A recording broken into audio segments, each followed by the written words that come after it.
All right, guys, so I just gave you a great example of a Democrat who's fighting back properly and making the right arguments. So you have Tim Kaine. He came out and said, look, what we're doing here is an offensive attack on Iran. We're being offensive. We are the aggressor. It's not them. We're doing it. He says they weren't a threat. There's zero evidence they were a threat. He says we were lied into Iraq. We're being lied to right now about weapons of mass destruction. And then he also goes as far as to say, would we think it was a war if they bombed our nuclear facilities? Fucking of course we would. So yes, this is a war. We're doing an undeclared war on them. This is illegal. This is unconstitutional. It's unacceptable, right? So Tim Kaine was showing exactly how to fight. Now I'm going to show you the Democrats who are not stepping up to the moment and who are failing miserably right in front of our eyes. And they're not leading.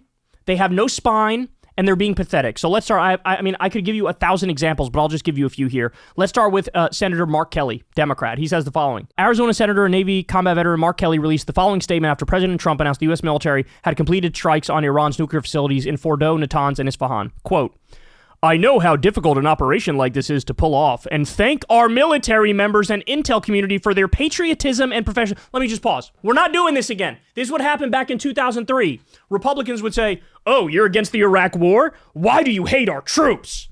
It was bullshit then. It's bullshit now. They were lying then. They're lying now. Don't do this shit. Don't do... Oh, first I'd like to say I love our military, and I want to jack off every member of the military that I see. Like, shut the fuck up and talk about the actual issue in question. Let's continue. As a combat pilot, I've noticed that folks without combat experience are often the first to rush into dropping a bomb. I'm concerned about how President Trump and his administration made this decision to put pilots in harm's way and our country on the edge of war with Iran. On the edge? It will take time to see how successful these strikes were in degrading Iran's nuclear capability. Oh my God. The next steps must be to work to contain this, deter Iran from retaliating, oh my God, and escalating further, and use every diplomatic tool possible to protect Americans and our interests, including preventing Iran from restarting their nuclear program. This is fucking chicken shit nonsense. We're being led by a sociopath, psychopathic, war criminal, corrupt freak, and this is your reaction when he starts a new offensive war? So as Adam Johnson says here, Mark Kelly does not oppose Trump's bombing of Iran. He is, however, vaguely concerned about how the decision was made, so that's reassuring. And then he goes on to point out, it's very funny that both Mark Kelly and Hakeem Jeffries said bombing another country without provocation, quote, could lead to war. For Americans, unilaterally bombing another country is not an act of war. It's our divine right. But when they fire back, then it becomes a war. Mark Kelly, this is fucking pathetic. Get your mind right or fucking resign. We don't need this weak bullshit. We don't need you cucking yourself to Trump. We don't need, really? This is how you talk about this devastating moment in American history of another illegal and offensive war launched against a country that wasn't going to attack us and wasn't even building a nuke? This is how you react to it? I mean, it's pathetic. He should honestly resign. It's unacceptable. All right, so now we have Democratic leader Hakeem Jeffries asked if he supports Ro Khanna's war powers resolution that would require Trump to seek authorization from Congress for any war with Iran. Hakeem Jeffries says, I haven't taken a look at it. Would you support the Ro Khanna war powers resolution? I haven't taken a look at it. That is inexcusable. I know I've said it before, but I'll say it again. Hakeem Jeffries needs to resign. He needs to step down from Democratic leadership. You want to lead us in this moment, and you're not even pointing out the obvious about Trump's war.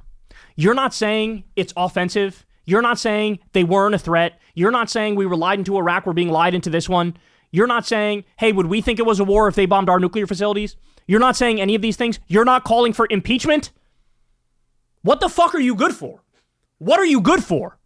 Man up, fight. But the reality is, Hakeem Jeffries has taken a tremendous amount of money from AIPAC, from the Israel lobby, and AIPAC wants this war. So he's only doing token around the edges resistance where he leans on proceduralism. Sir, you didn't fill out all the right paperwork before you launched another illegal war. Sir. We got another one here. This is the coward's dodge, right? Or Democrats who low-key support it but won't admit it. This is their dodge. Here's what Adam Schiff says. The failure to brief Democratic lawmakers, the making this just another partisan exercise by the administration when it comes to something as serious as the decision to potentially engage in warfare with another nation, it means that you're not going to have the whole country bought into this, which is a real problem. If everything goes well, then maybe it works out fine in the sense of not being an issue that tears apart the American people. Sir, you didn't even brief us. yeah, maybe it'll work out fine, but you didn't brief us. What is this? Oh my God. Were all these people asleep for the entire Iraq war era? Were you just asleep?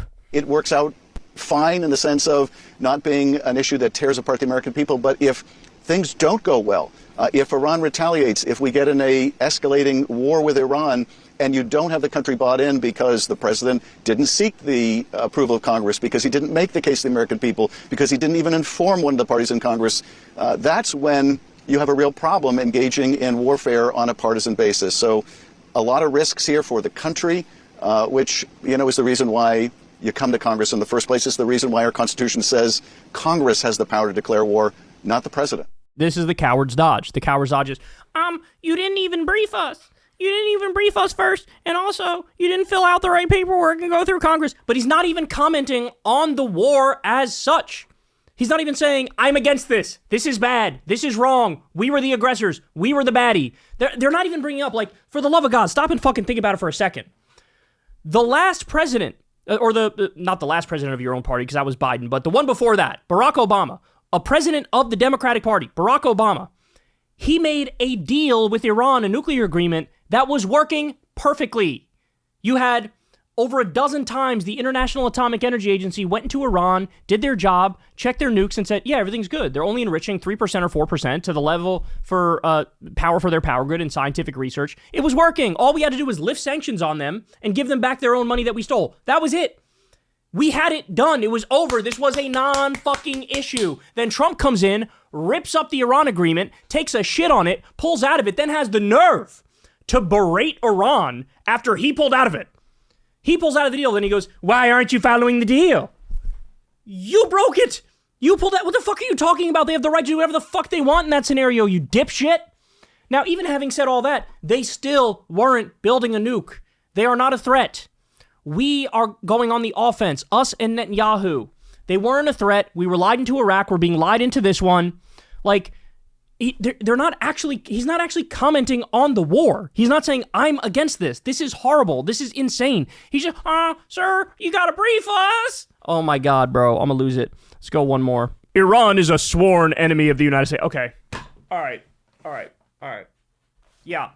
It's a great way to start it, because, if you're the bad guy and you walk up and knock somebody the fuck out, and then your buddy's asked to comment on it, would their reaction be that person was a sworn enemy of us? But you were the bad guy. You just did the fucked up. I can't.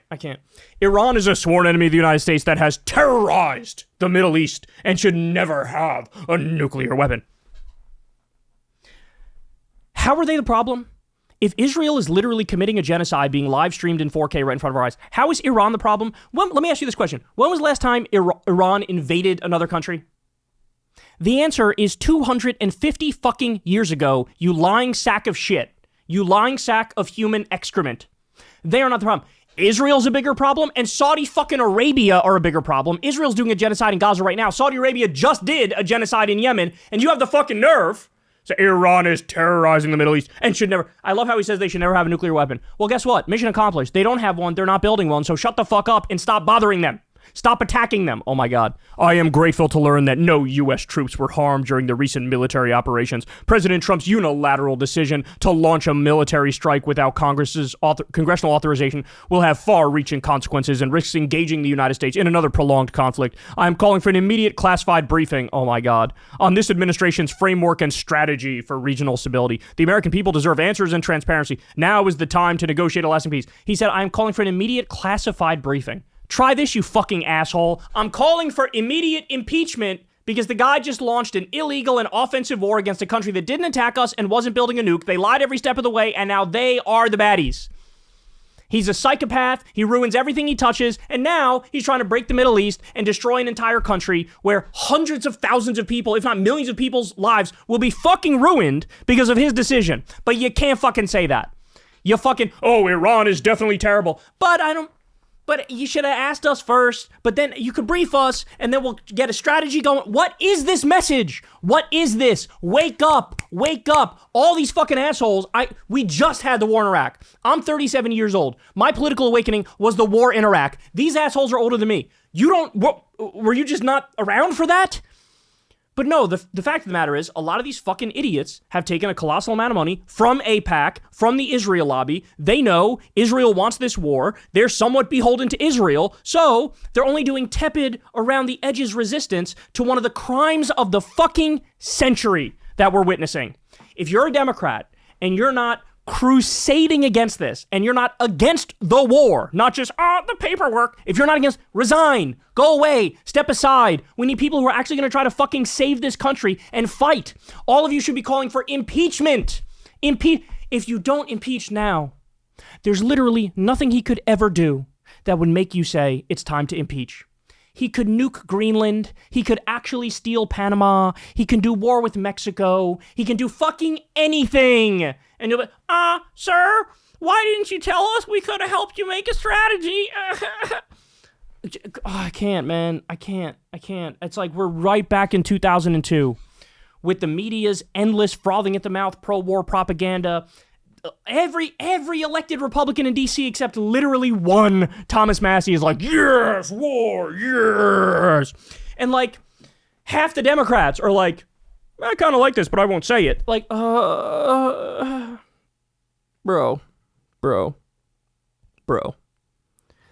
Look,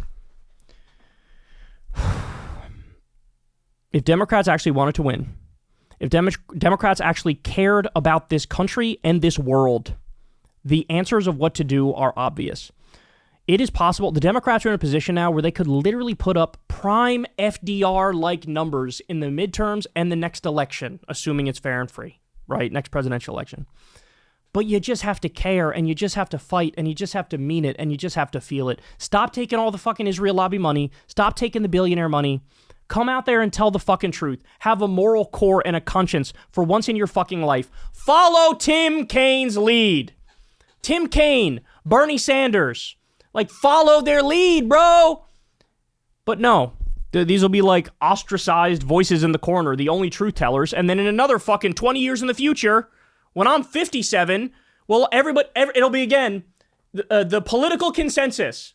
After everything's destroyed, millions of people die, the region is on fire, you'll have some assholes out. Bro, why did anybody support the Iran war, bro? That seemed like a bad idea, bro. Well, we're in the moment now where they're all fucking supporting it. Wake up, oppose it, scream about it, do something. Anything but this. Anything but this mealy-mouth fucking horse shit proceduralism garbage nonsense. Now's the time. And by the way, much love to all the actual people, the voters, who are out there in the street now, who as soon as they saw we illegally attacked Iran, good people with jobs and lives who are busy with friends and family, they dropped everything and rushed out there into the street and said, we can't let this happen. If not for yourself, and if not for the country, for them, do something to stop this. Not this mealy-mouthed, middle-ground horse shit. Hey, y'all, do me a favor and like and subscribe. It helps out big time in the algorithm. Click the bell as well for notifications when videos drop, and watch that video on screen right now. You know you want to.